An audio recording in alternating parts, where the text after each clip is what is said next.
Elections के ऊपर जो है लोग बहुत एतमाद नहीं कर रहे हैं।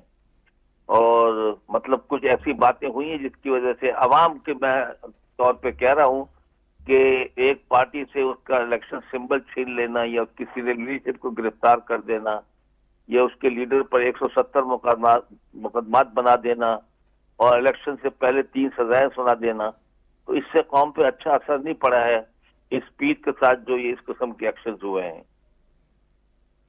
जल साहब, आपको पता है मुल्क के अंदर महंगाई, बेरोजगारी, आम आदमी, मिडिल क्लास का बंदा, जो तबका गरीब है, जो किसान है, बड़ा पिसा हुआ तबका है।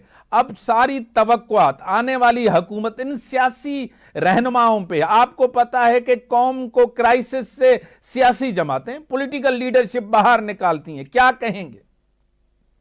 जी हाँ, लेकिन कोई ऐसा मंशूर तो पार्टियों ने पेश किया है, लेकिन इस किस्म के मंशूर हैं कि हम बिजली के बिल माफ कर देंगे, गैस के बिल कम कर देंगे, बिजली के बिल कम कर देंगे।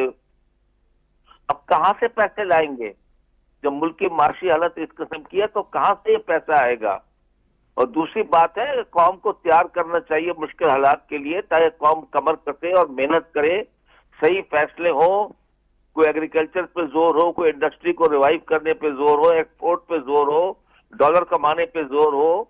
तो ये सब बातें तो उसी तरीके से ठीक होंगी जबकि लोग जो है सर जोड़ के बैठे, इख्तलाफात खत्म करें, कुछ सियासी इस्तेकाम लाएं, कोई मजबूत हुकूमत लाएं, कोई माशी एजेंडा बनाएं, उस पर सब कारबंद रहें।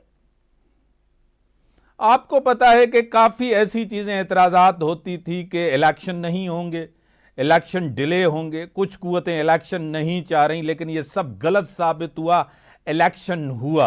आपको पता है हमारी एस्टेब्लिशमेंट, हमारी फौज एपॉलिटिकल है, उनका कोई किरदार नहीं है। सियासी जमातें इलेक्शन लड़े, सियासी फैसले सियासी मैदानों में हो। बदकिस्मती से ये 15 साल जो जमहूरियतें रही हैं, इससे अवाम को रिलीफ नहीं मिला, पार्लियामेंट मजबूत नहीं हुई, क्या कहेंगे? बिल्कुल सही बात आपने कही, यही हमारी बदकिस्मती है।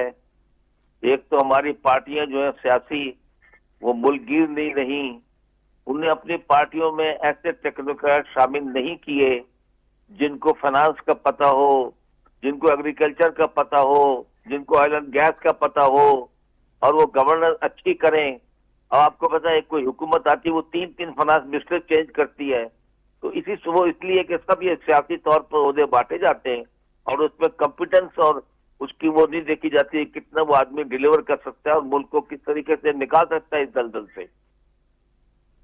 जनरल साहब, इलेक्शन के बाद जो माहौल बना है, कोई कहता है कि आर्टिकल 6 लगना चाहिए, कोई कहता है कि मार्शल लॉ लगना चाहिए, कोई कहता है कि इमरजेंसी लगनी चाहिए।